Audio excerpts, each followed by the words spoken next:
Bem-vindo ao quadro Você Sabia? Sempre trazendo uma curiosidade da Bíblia Sagrada.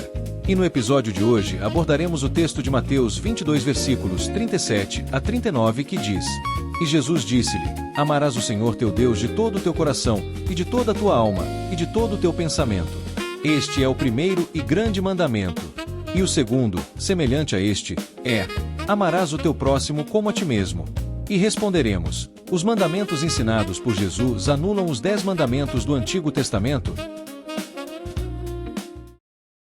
Imagine rolar um documento gigantesco de termos de uso na internet. Quase ninguém lê aquelas letrinhas miúdas, né?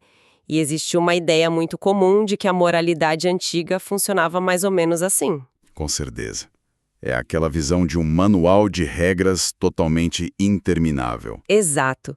Mas hoje a nossa exploração vai mergulhar fundo numa pilha muito interessante de textos bíblicos clássicos e análises históricas.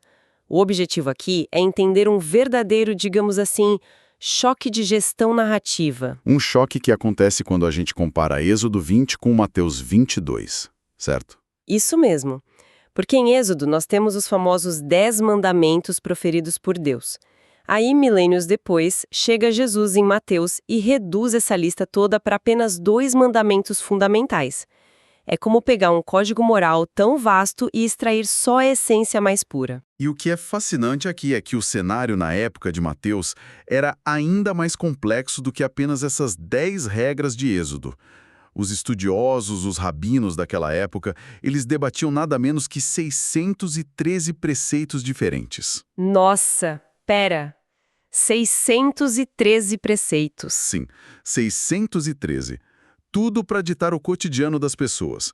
Era regra para absolutamente tudo. Imagina só precisar consultar um manual de instruções enorme para saber, sei lá, de qual lado amarrar a sandália ou se é permitido espirrar numa terça-feira.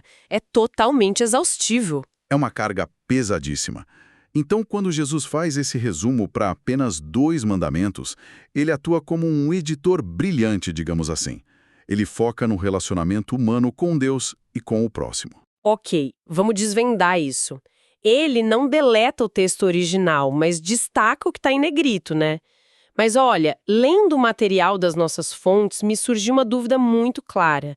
Se Jesus resumiu tudo a amar a Deus e amar ao próximo, isso não significa que a lei de Êxodo ficou totalmente obsoleta? Essa é a impressão inicial de muita gente. Mas as pesquisas linguísticas que a gente tem nas fontes mostram uma mecânica completamente diferente. Ele não apagou nada, de forma alguma. Tá, então como funciona essa transição sem anular o que veio antes? Bom, o que é fascinante aqui é olhar o texto grego original de Mateus. A palavra que é usada quando se diz que a lei e os profetas dependem desses 2 mandamentos tem um sentido bem físico. Ela significa literalmente estar pendurado. Pendurado? Como assim? Tipo um quadro decorativo pendurado na parede? Não exatamente. Pense mais numa porta. Uma porta de madeira pesada e maciça.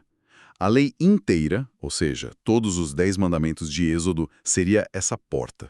Ah, tô acompanhando. E essa porta só serve para alguma coisa. Ela só abre e fecha porque está pendurada nas dobradiças. E essas dobradiças são justamente o amor a Deus e ao próximo. Genial essa analogia. Sem as dobradiças, a porta inteira perde a função, cai e desmorona no chão. Perfeitamente. Mas aqui é que a coisa fica realmente interessante. Porque se as dobradiças são a parte que faz o mecanismo funcionar de verdade, por que a gente não fica só com elas? Por que aquela lista mais longa de regras de Êxodo ainda importaria na prática diária? É porque a porta e a dobradiça são inseparáveis para a estrutura existir. Se a gente observar a divisão natural lá de Êxodo 20, os primeiros mandamentos focam exclusivamente no relacionamento com o divino, com Deus. Certo, e a segunda metade foca no convívio com o ser humano. Tipo, não matar, não roubar, não mentir. É como uma moeda, né? Cara e coroa são diferentes, mas formam a mesmíssima peça. Exatamente. E o que esse resumo de Jesus em Mateus faz é provar que a lógica simplesmente desaba se alguém tentar separar os dois lados. Então é totalmente impossível gabaritar a primeira parte da lista, a parte divina, e ignorar a segunda parte, que é a humana. Sem dúvida. Então, juntando as peças dessa nossa pilha de pesquisas, fica muito claro que os textos não brigam entre si.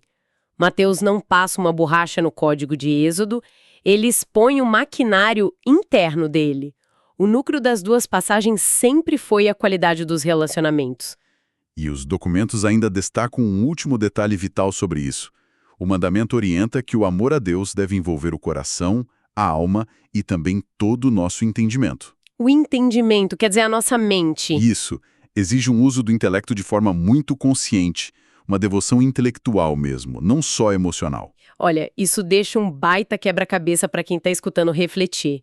Porque se a essência de um código moral tão antigo exige uma devoção profunda e intencional da nossa mente, como é possível focar e praticar isso hoje? É um desafio gigantesco no cenário atual, com certeza. Pois é. Num mundo moderno tão fragmentado, bombardeado por notificações e consumido por distrações de 5 segundos, talvez a parte mais difícil não seja decorar essas regras antigas. A grande questão é como a gente consegue ancorar a nossa própria atenção. Fica aí essa reflexão para a nossa audiência. Até nossa próxima exploração.